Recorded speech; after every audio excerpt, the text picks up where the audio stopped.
Valley Congressman Kevin McCarthy will hold that office for only a few more weeks. The ousted House Speaker announced he will retire from Congress after serving in the House for nearly 17 years. Action News anchor Nick Garcia is live in the studio tonight with what the Bakersfield Republican says he plans to do next. Nick?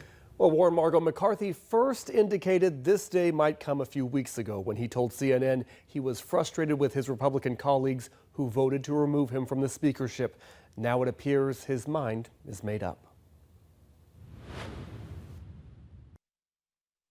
Representative Kevin McCarthy is resigning from Congress 2 months after being stripped of his job as House Speaker. While the Valley Congressman didn't get specific about what's next, he did leave some clues in his announcement message.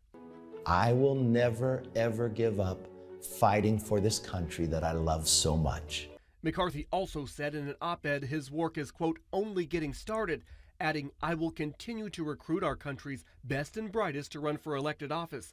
I am committed to lending my experience to support the next generation of leaders. Fellow House Representative John Duarte of Modesto said he's sure his friend will continue serving in some capacity. We all wondered what Kevin would do after the fairly shocking vacating he had from his speaker position, a position he worked incredibly hard for. After losing the role as House Speaker, McCarthy initially indicated he would run for re-election before becoming undecided in November. I'm very disappointed to see Kevin leave. I was very disappointed to see him vacated from the speakership position. Meanwhile, Valley Democrats welcomed the news that McCarthy will be leaving Capitol Hill. He's taking care of himself.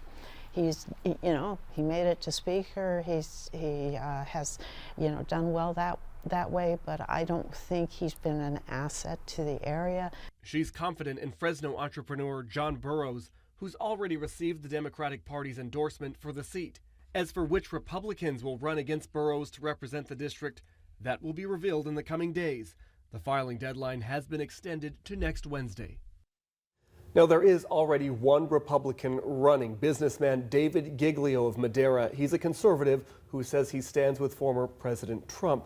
Now, here's where it gets a little messy. If McCarthy vacates his seat before the beginning of 2024, Governor Newsom has 2 weeks to call a special election to fill McCarthy's vacated seat.